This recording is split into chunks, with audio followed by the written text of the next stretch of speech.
सिद्ध जग माही जिनके पारख परख बिन ये बंधन छूटे।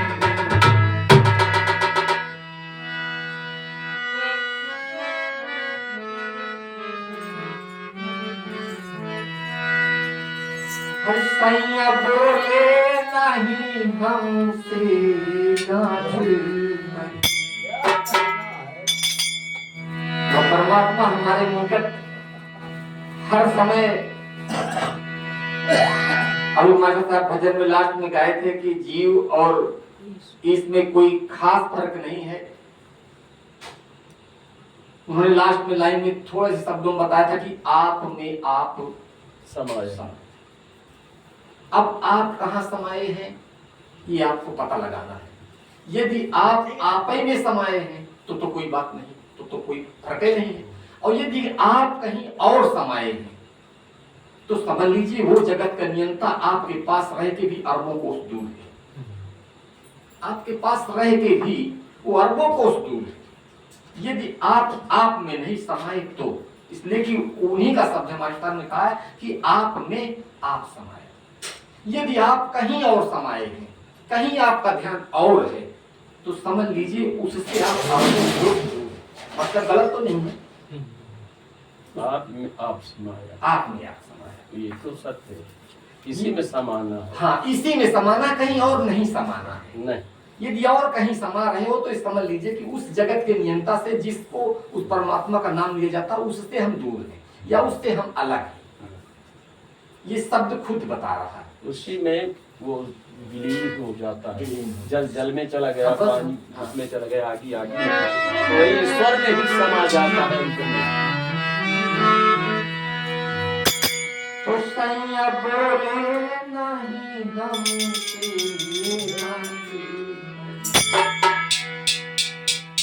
गांठ परी सैया, गांठ परी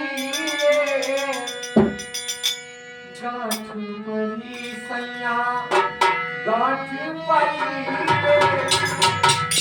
सैया बोले नहीं।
ऐसे हाथ बज रहे हैं